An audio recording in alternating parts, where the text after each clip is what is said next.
People often ask me which bit of the Sahara archaeologists choose to dig up. Why they choose to dig up one dune rather than another. Well, the answer is that some dunes are covered in magical things. They're a little darker than the normal sand dunes because they have lots of bits of pottery on them.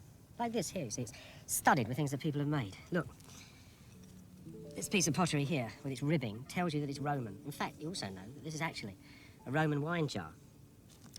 Handles are fairly common. This would have fitted on a similar jar, you see, a bit higher up. Then you'd have had another handle at the bottom, sort of like that sort of thing, and you'd have poured out your Italian wine here in the middle of the Sahara in your villa. I think these probably quite rich people here. They drank their wine out of the finest bits of Syrian glass. Look at that, brought here all the way from Syria, the glassworks of Damascus. Actually, plates with stamped decoration on them. Perhaps they came from Italy. Lovely bits of faience. The Romans too took up the Egyptian faience. Blue like the Egyptian sky. They loved it for table decorations, putting their dates, pomegranates, things like that in. Look at that, as light as a feather. Desiccated by the desert air after thousands of years. A piece of a Roman comb. You almost see the matron's white hairs gathered up around it. So you can see that really these little crusty hills here are like time capsules, and inside are ancient people's lives, everything they ever had. And this place, in fact, is a very special place because here, quite close to here, the oldest bits of the New Testament in the world have been found. In towns, you can see that when you excavate them, look just like this one.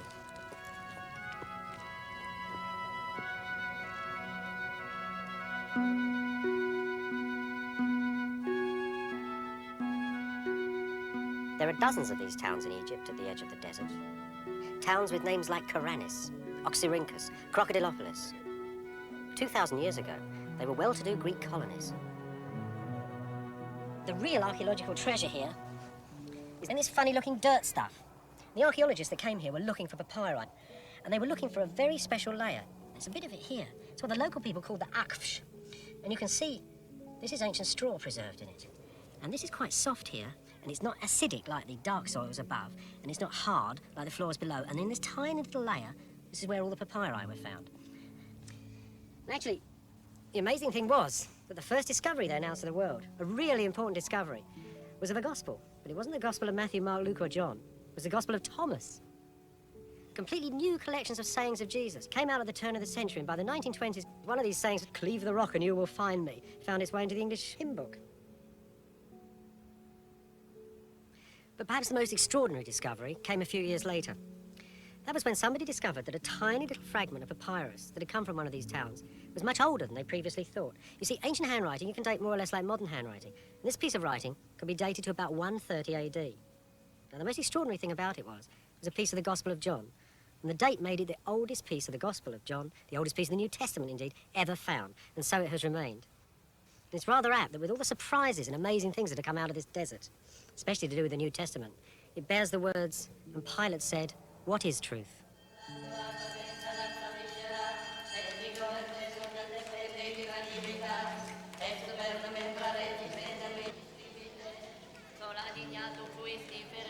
Well, I don't know what Pontius Pilate thought about truth, but I do know that when I visit the Church of the Holy Sepulchre at Jerusalem, that whole question of truth is the first thing that pops into my mind. Jesus from Nazareth, the King of the Jews. Where Christ was crucified, they put the cross. There is a hole where the cross was stood. You can feel it. You can put your hand. Go inside. De Nazaret, el rey de los judíos. Is that in Greek and Latin? According to the New Testament, two things happened when Jesus died. Immediately died, an earthquake happened. And then a crack was created in the rock. And over there, we can feel today the original crack in the rock. In the original rock, the old marble covers today. Is this supposed to be his mother and Mary Magdalene? Yeah, Virgin Mary and Mary Magdalene. Gorgeous, isn't it? On your right-hand side, you can see the tomb of Christ. Also, you can see a small altar. This altar represents the rolling stone that used to block the entrance to the tomb.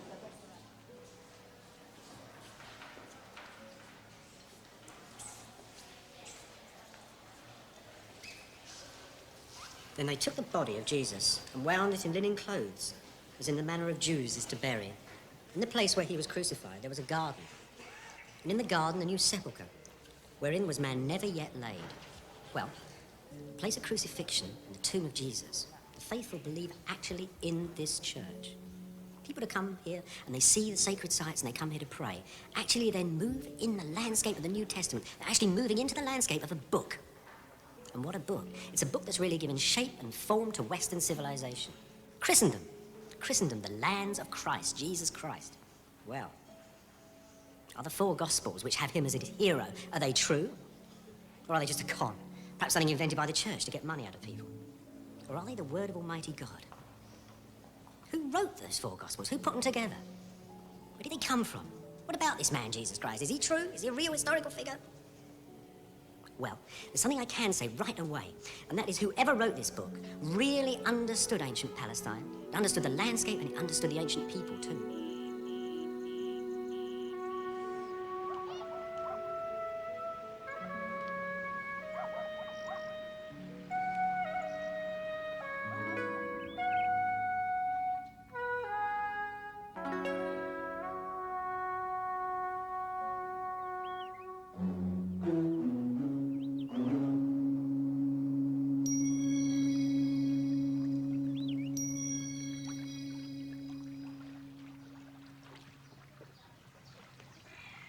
When you come to Galilee, you quickly realize that the people who wrote the Gospels really knew this area. They knew its landscape, they knew its plants, they knew its crops.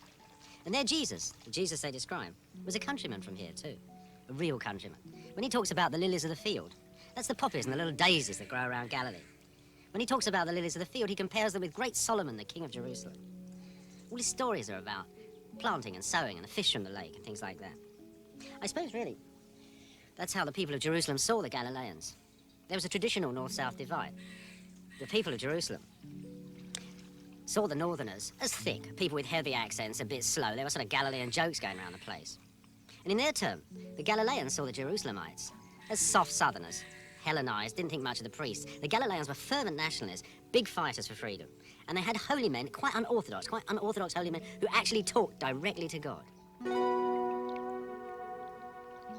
Now, we know all that about the Galileans because there were lots of Jewish books written at the time that tell us what was going on. But none of them mention Jesus of Nazareth.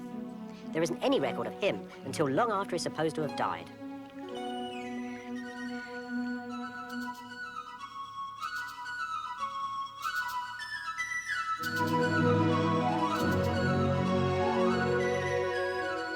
On the other hand, this is a real enough ruin. It's probably the ancient town of Capernaum, and that's as much a part of the New Testament as the lilies of the field and Lake Galilee. Actually, it's an ancient fishing village with a synagogue in the middle. Some of Jesus' disciples were fishermen. Peter lived at Capernaum, the Gospels tell us, and Jesus stayed in his house. No wonder Christian archaeologists have been so keen to dig the place up.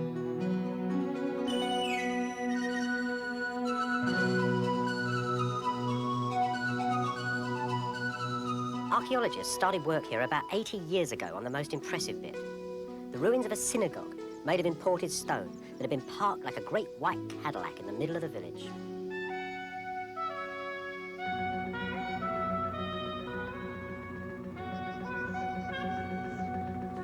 Since those days, a succession of Franciscan archaeologists have worked here.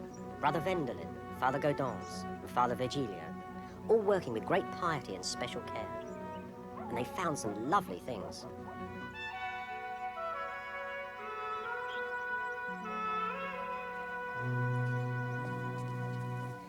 What the archaeologists discovered as they dug away the foundations of the synagogue was that the Great White Synagogue, Great White Building, had been fitted very carefully onto an earlier wall. Now, this was quite exciting because that synagogue was 2nd century, and it looked from the fragments and things they found in the older wall that it could be 1st century. In other words, it could be from the age of Jesus.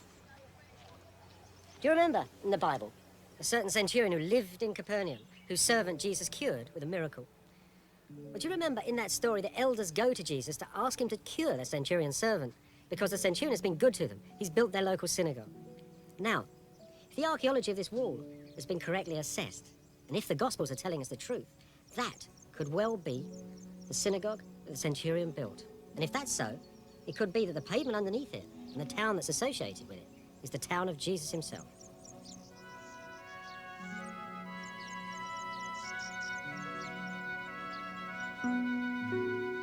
Old walls are the remains of little houses. Could they be where Jesus' friends and disciples had lived? Where he miraculously cured a paralyzed man? Take up your bed and go to your own house, he says in the Gospels. As the fathers dug through this village, they were rolling back 2,000 years of time. When they started working in this area here, well, they really couldn't have believed their luck, I expect, because they came across something very unusual for such a simple site. They came across these huge octagonal walls, one inside the other. Now, from the pottery, they knew that these were 4th or 5th century. And from the shape of the walls themselves, they knew they'd come across the foundations of an early church. They carried on working, and in the middle of that, is now under that tin roof over there, they found a yet earlier church. It was about 100 years earlier, they thought, and the walls had been very beautifully plastered. And although the plaster was a bit rotten, there were still hundreds of inscriptions on it, and these could all be read. And in amongst the names there were the names of Jesus Christ and the names of Peter himself. They must have felt that they were slowly coming down on the very house of St. Peter himself.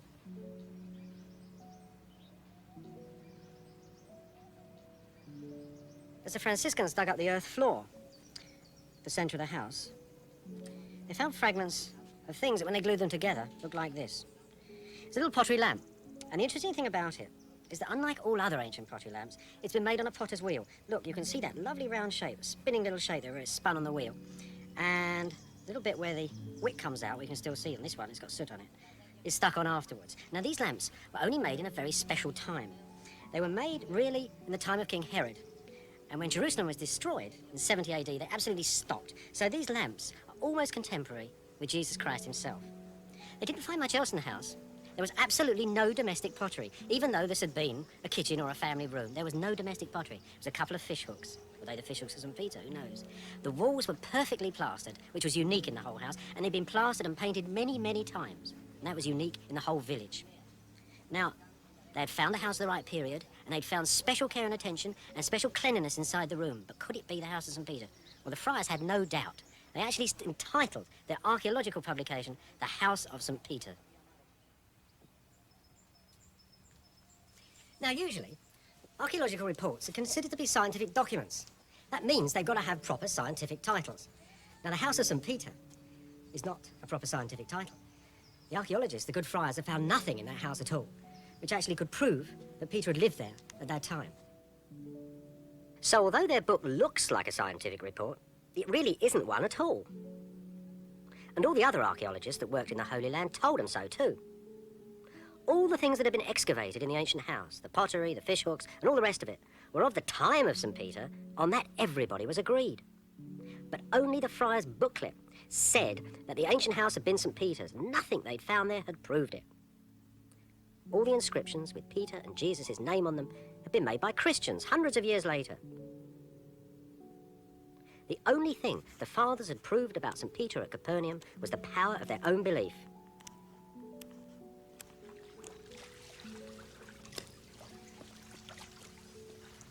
You know, the story of Jesus in Capernaum, the way history and the Gospels seem to move closer and closer together, and suddenly at the last moment seem to pull apart. Well, you can repeat that dozens of times with other Gospel stories. It's almost deliberate. It's almost as if the writers of the Gospels refuse to connect history and their faith together, as if they wouldn't degrade their faith in the Lord with mere historical fact. Actually, even mere historical fact requires some degree of faith. Take Alexander the Great, for example. There's a well-known historical figure for you. Well, there's 3 or 4 semi-fabulous, sort of part legendary biographies of him. That's all, really. But what there is, what the man has left, is his effect. His armies built Greek temples practically on the borders of India where he'd taken them to. His policies had reorganised all the ancient world. That's why, at the end of the day, we know that he lived, that he was a real man. And that, too, I suggest, is why we can say that Jesus was a real man and lived. It's the effect of him that counts. The fact that shortly after his death, there was churches everywhere, the Gospels were being written. That's how we know that there must have been some energy at the centre of all that. But Jesus, unlike Alexander, was a humble man. Alexander's dad was a king, he was a king. There were coins, there were court things. Everything to do with Alexander was on a higher level. Jesus, however, the humble man, lived in a little fishing village. We don't know the names of anybody who lived in Capernaum. It would be unreasonable to find written documentation of Jesus or Peter the fisherman. We shouldn't expect to find it. Ordinary lives of humble people. What we can say is from those houses, from that village, from the Gospels themselves, came such an effect that we can say that Jesus was a real historical figure.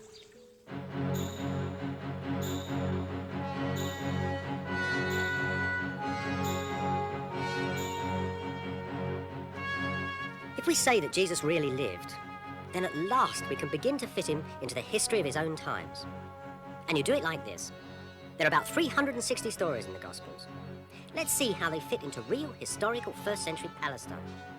Ancient Palestine, where the Jews were governed by the Romans. What would have happened, for example, if a real guy had turned up in the Temple of Jerusalem in Jesus' time and had a punch-up with the money changers? What would people have thought about the idea of a God being your father? Our Father, which art in heaven, Jesus says. Would it have made him popular? Would it have got him arrested, or what? It's a great historical game fitting Jesus into history. It's been going on a long time, too.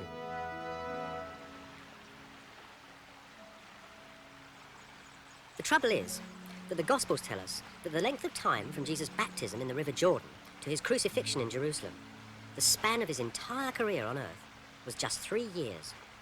And that's a very small period of time in ancient history. There's not much to go on. I think at the end of the day, you can say now that historians have a little sort of set of rules that you can say about Jesus that are true historical facts about him. It's based on a lot of scrupulous research about the Roman Empire and the accuracy of the Gospels and how the words in the Gospels themselves deal with certain civil and civic facts.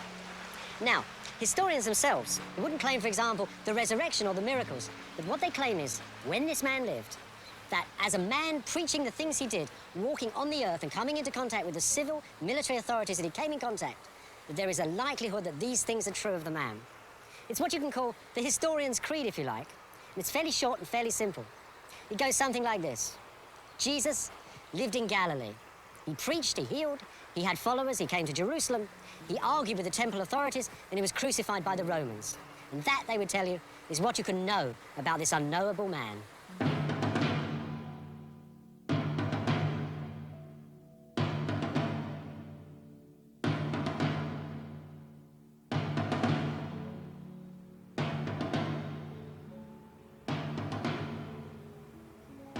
Nowadays, a lot of historians think that Pilate's residence in Jerusalem, where civilians would have been brought for trial before the Romans, would have been the old palace of King Herod. And that's buried today here in the pretty Arab remains of the citadel. There you can still see the great massive walls of Herod's original palace. The same walls that every Jew brought for trial here would have seen in the days of Pontius Pilate.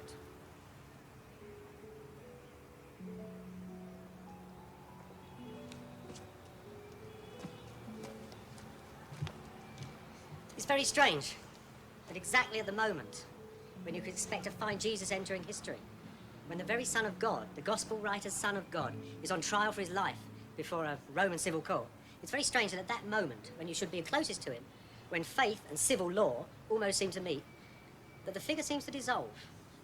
I suppose that could be not only because the way the actual trial is reported in the Gospels is very enigmatic and strange, but also because the people of Jerusalem were divided up into so many different factions that each one would have had a different Jesus. Just think of some of the people around in Jerusalem. There were Jesus' own disciples. Now, he was to them the Messiah, sent to redeem the world. There were zealots, religious fundamentalists, and they were looking for a Messiah too, but a military one to kick the Romans out. Then there were the Jerusalem priests, who knew a lot about Jesus. He was a man who'd been preaching that you didn't need to go to their temple. You didn't need to offer in their temple to achieve redemption. He then was attacking their authority and their meal tickets. They'd have been very pleased to see him in trouble with the Romans. For Pilate, of course, the man in front of him, well, lonely and strange as he was another Messiah. He'd already crucified several, and would crucify several more. It really didn't matter much to him at all. So think of all those people who wanted Jesus dead or martyred or going up to heaven or something. And those are just some of the opinions that would have surrounded Jesus as he was led out to execution. And that's just a reconstruction of events based on a mixture of the gospel stories and the tough political realities of the day.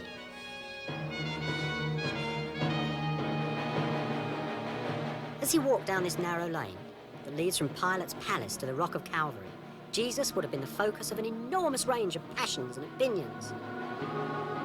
The newspapers of the day could have given us very different points of view. The Gospels, of course, written later on by men who thought that Jesus was the Son of God. Where in all this is reality, is real history?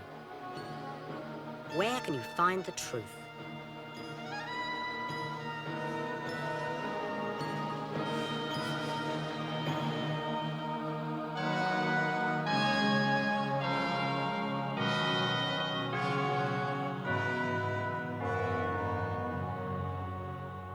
Christ, hanging here on his cross upon the Rock of Calvary, has moved right out of earthly realities. He's moved from fact to faith. He hangs in the future, in the present, in the past. And all around the silent figure, men have made so many choices, seen him in so many different ways. And we only know of the man from the Gospels, and they were written generations after he'd been crucified and buried.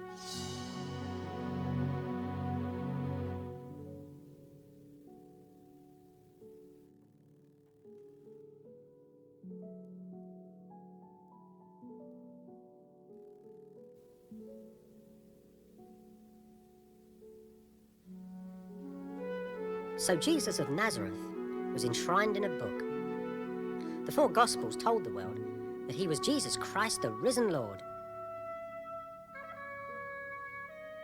But who wrote these Gospels? Were they really written by Matthew, Mark, Luke, and John?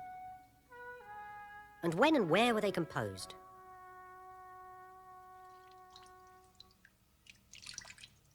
One of the very oldest traditions of the Christian Church tells us that St. Mark took water from this spring, and that he used the water to mix the ink to write his gospel, and that he wrote his gospel here to the dictation of St. Peter the fisherman.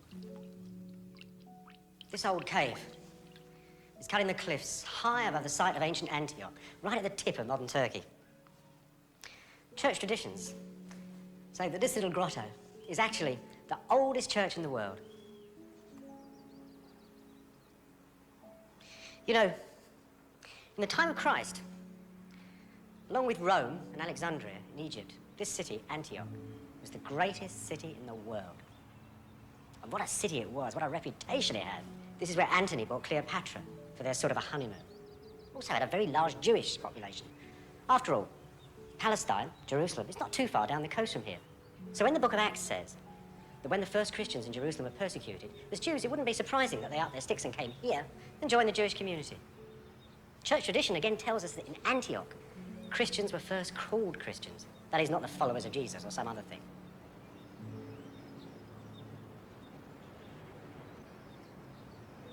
So you see, old Antioch has a very important place in early Christianity. That lovely story of St. Mark and his ink could well be true. The trouble with that is that there's an equally strong tradition that says that what St. Mark really did was went to Rome with St. Peter, and there it was that Peter dictated his gospel. And then, after Peter was martyred, the story says that Mark then travelled to Alexandria where he wrote the final draft of his gospel. So, for every single tradition, and strong tradition, there's an equally strong contradictory one about who wrote these gospels. Add all those contradictory traditions together, though, and what you soon see is Christianity spreading very quickly through the Roman Empire. Churches sprung up like mushrooms at Antioch, and cities like Smyrna in Asia Minor, Alexandria in Egypt, Corinth in Greece, and great Rome itself. The Gospels were made in this period. They may have been written in one country, edited in another, and copied out and published somewhere else. For Christianity had become completely international. Seems to me, what you can really say about the Gospels in their writing goes something like this. For one thing, the first Christian preachers, Jesus, the Apostle St. Paul, didn't write much at all. They were preachers. Jesus only wrote one word that we know of. The Gospels tell us he wrote it on sand. St. Paul only wrote his epistles, when you couldn't actually turn up at the church in person. This was a faith that was being spread by the power and passion of the word itself. It wasn't then until that generation of preachers that was spreading the faith right round the Mediterranean, right through North Africa into Italy, Greece, all over the place. It wasn't until that generation that actually started to die that the church decided that it would write the stuff down. Because these people were preaching the sayings of Jesus, anecdotes about his life, where he was born. And there was a sort of considerable body of this that obviously built up. And then, in this period when the old men had started to die, the church, as one church historian said, actually suffered a loss of nerve. That was that the power of those first words was going to be diminished. So they caught it in print and put it on the page. So what happens? You have the four Gospels, and I think what they represent is books written down by different churches in different places, perhaps one in Rome, one in Alexandria, one in Antioch perhaps, or Ephesus, Asia Minor somewhere. But churches that had shared this similar body of preaching knowledge, the same sort of sayings and stories of Jesus, and they were eager to compare them too and use one version against the other. So you can't say then that the four Gospels are actually four biographies written down by people trailing along after Jesus and copying his every word. But you can say that they are the most authentic witnesses of that amazing wash of faith that was going right through the Mediterranean.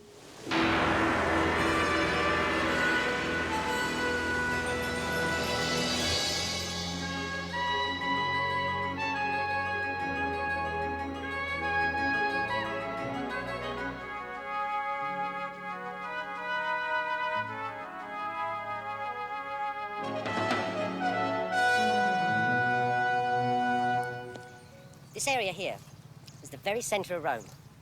The area that is between the great palaces of the emperors on the hill and the Senate house over there. The Roman Senate that controlled the actual empire. This little area in the middle was packed with monuments. Monuments that went back hundreds and hundreds of years. Next to the Senate house was a little round hole. That was called the navel of the universe. Next to that was a golden milestone, and all the Roman roads, the roads that went to the edges of Persia, to Scotland, they were all measured from that particular little golden spot. And the touching thing about the middle of this empire, the thing that's really quite moving when you come here, is actually how small it is. Actually, after all, it started as a marketplace hundreds of years ago. It's a little place where the people of Rome, the little villagers of Rome, could come and flog their cheeses. This was the place, even at the height of empire, where Julius Caesar actually was cremated in that area there. You know, the great speech of Mark Antony, where he roused the Roman populace. That took place here. That was a very little local event between Roman people. So if you were a foreigner then, had something to sell, or religion to offer the world, you would have come here. That's why Peter and Paul came here. They came here to sell the Romans Christianity. It would have been a very difficult job. These Romans were clever people. They inherited all the Greek philosophers. There were Stoics here. There were followers of Aristotle, Plato, people like that. These Middle Eastern guys turning up, talking about salvation, about the end of the world, about a God full of love, would have passed them by completely. And in fact, it took Christianity hundreds of years to conquer the minds of those sort of people.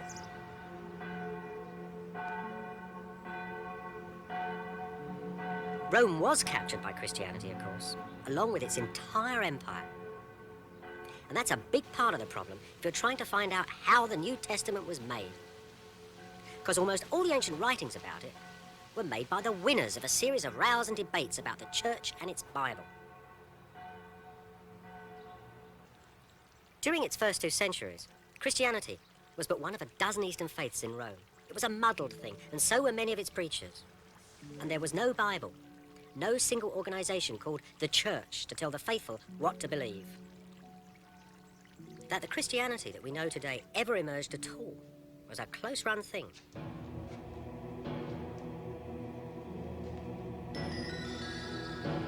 Just how close you can still see under the oldest churches of Rome. Many of them are built directly on top of pagan shrines, like this one, built in honor of Mithras, the Persian god.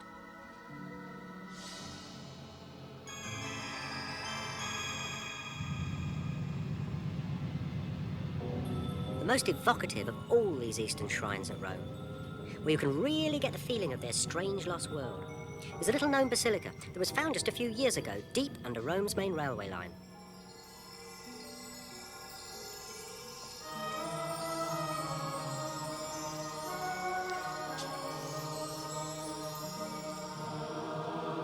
Many people who took up these Eastern religions, and they were very popular, thought that faith was not only based on belief, but on personal mystic experience. They formed underground sects of initiates called knowers, Gnostics, the people who know. In their secret meeting places, Jesus, Socrates, Osiris, and Alexander the Great might all be equally revered as guardians of mystic truths. The underground chapel is shaped exactly like a church. Once it was a hall of a sect so secret that it's completely disappeared. We don't even know its name anymore. God alone knows what went on here. These places had their origins in the halls where mystery rites took place, where people were initiated with drugs and terrifying physical ordeals. And yet, if Jesus of Nazareth had turned up in here, people would have greeted him as a great teacher, a fighter against evil and darkness. All these strange rituals, these lovely Gnostical ideas, might seem innocent enough in themselves. You think, well, you know, Christians could come in here and accept part of this. After all these ideas of lightness and dark and good and evil, they're even in the Bible. You might think this is an innocent enough place. Consider what happened to lots of Christians. Some of them, for example, Gnostic Christians, would take up eating very special diets. They'd think that food itself was divided into good and evil, into light and dark. So you'd only actually eat good food, light food, drink white wine. Cucumbers were a very fashionable food. The way I suppose when you cut them, slice them around the edge, they flash in the sun and they're full of light and water. So you'd eat lots of cucumbers. And your theory, of course, would be verified because it would go through your body and the wicked sin will come out as excrement. And, of course, the light will come out in orgasm as semen. So your Gnostic Christians, and lots of them were doing this, were having orgiastic rituals in their churches, drinking the semen, anointing statues and each other with it as part of the love of God itself. That's a fairly shocking idea to modern Christians. And, of course, St. Paul himself differentiates between sacred and profane love. But it was a difference that wasn't nearly so apparent in ancient Rome, and lots of Christians went down the Gnostic path.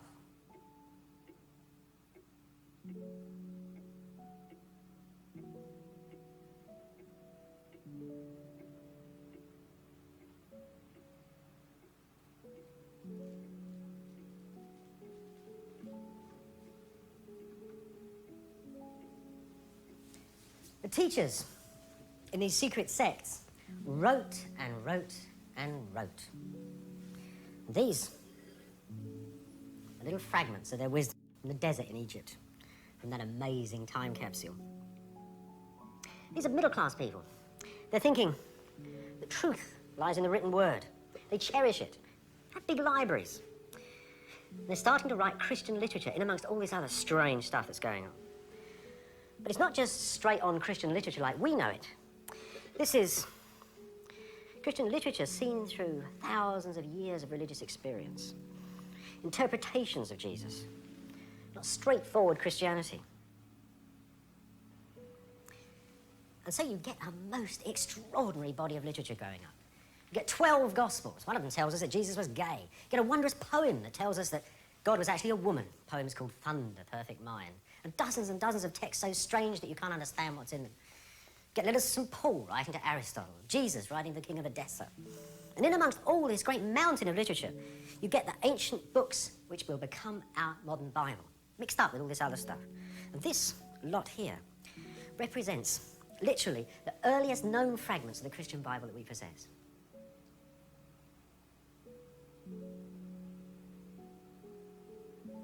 These ones were found in a desert monastery. They're preserved in two libraries, one in Geneva and here, the Chester Beatty Library in Dublin, where each sheet is preserved, twin sheets of glass.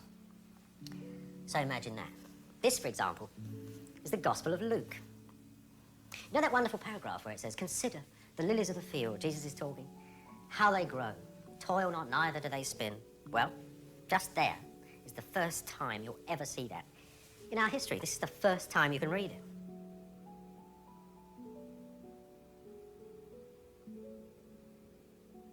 So, if we were doing a history of the Bible and we were saying, look, you know, here's the oldest Bible in the world, no problem, all that happens is it gets copied out from here till today. That's simple, isn't it? But look at it from the other end of the telescope. What you've got is not only this body of text that we think of as the sacred Bible text, but all this stuff too, all this stuff from the underground movements. So the big problem in the church, and not only with what we think of as the church, but all sorts of churches all over the world are equally puzzled. These ancient churches thinking, my God, there's all this literature. What of it is sacred and what of it isn't? About AD 170, a Christian who lived in Asia Minor, a man called Marcion, made the first stab at deciding what of all these ancient Christian books would actually go into a proper Bible.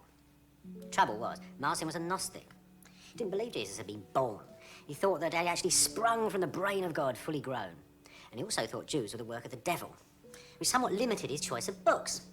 The Gospel of Luke was chosen. It was the only Gospel which seemed to him to be any good at all. It was cut down to about a quarter of its proper size, and a couple of Paul's letters were thrown in. So Marcion's choice of books was somehow a manifesto of his beliefs. Now, about the same time, in Italy, there was somebody else composing a list of books suitable for a Christian Bible. And that one is actually much bigger than we've got today. So there's quite a little choice going on all over the place. People are making their own choices. But the one that won, the one we have today, doesn't come from the Holy Land or anywhere in the East. It comes from Lyon in the south of France.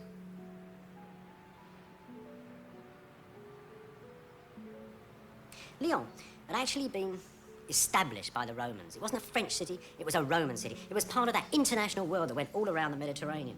It was founded in about AD 50 for the Roman legionaries. And it was actually full of Greeks from Asia Minor. And there were Christian missionaries too who'd come to the town to convert the local people and the Roman soldiers.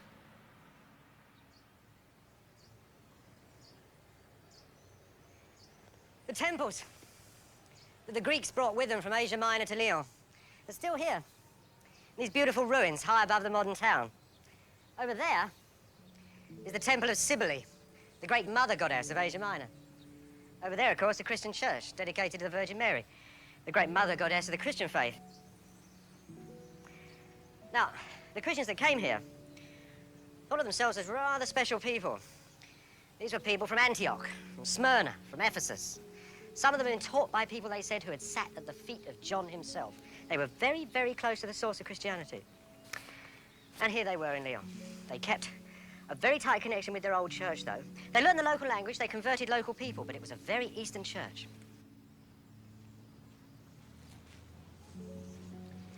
In the years 150, 160, 170, 180 after Christ, just about the time the Greeks were coming to Lyon, the persecutions began.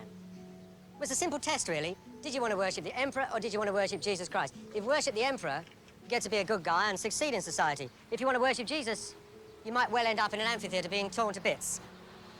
So it's a sort of a terrible test of wills, really. Here in Lyon, the Greeks were amongst the first to be persecuted. There was a man called Attalus, who came from Pergamum, close to Smyrna. He was a big man. He was very popular in the town. And they led him round in a circle here with a notice on his front. I'm Attalus and I'm a Christian. And that's all Attalus would say, as they heated to red heat an iron chair and sat him in it, and then took him back to the cells and brought him back for 2 successive days until the text says his whole body looked like a wound. And then he died. Lots and lots of people were persecuted here. It's not good enough to say these were just sadomasochists. You're sitting in the front row. The persecuted people are having their blood splashed out. It could go over you. You could smell the burning flesh. What's going on here? It's a sort of terrible psychodrama between hundreds and hundreds of people willing you to do something, and the Christians, some of the Christians, the bravest of them all, not wanting to give up the faith. After lots of martyrs had died at Lyon, including the old bishop who was beaten up and died in prison, the church official, a Greek called Irenaeus, came to a really momentous decision, a decision that would not only affect the Bible, but the entire future history of the church. He wrote a book. It was the first Catholic book, the first universal book of the Christian church, a theological tome called Against the Heresies. His book was a violent attack on a part of the Christian church. It was as if Irenaeus was saying to the audience in the amphitheatre, this is Christianity, this is what our people are dying for. For the Gnostics were dying in that amphitheatre as bravely as members of his own congregation. Like St. Paul before him, Irenaeus believed that true Christianity was his Christianity. He thought that the Gnostics were holy anarchists. He wanted to show the world an organised and universal church, not a secret sect. Irenaeus never tells us directly of his vision in the book. He argues, he insults, he refutes. Christianity, he says, is not like this, it's not like that. And slowly, through his arguments, you begin to see what it was like for him. And as Irenaeus had come from Asia Minor, the old stamping ground of St. John and St. Paul, part of his vision went back to the days of the first church, almost to Jesus in Jerusalem.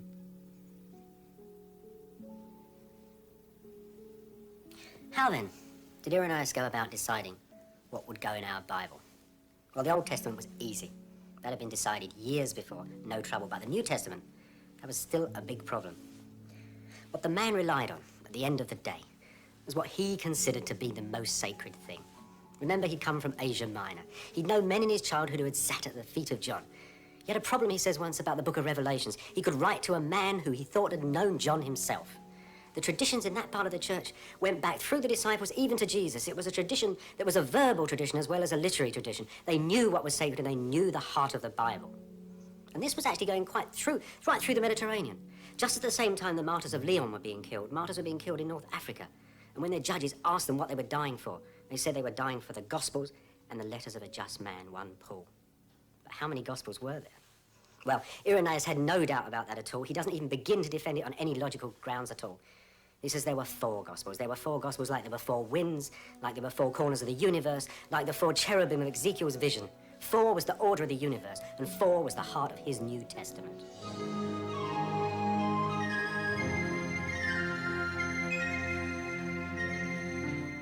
It seems rather silly now to ask again if these 4 Gospels are true or false. For in history, as in faith, real truth, insight, is never to be found in bits of information, scientific facts, but in the order, in the patterns that you choose to make with them.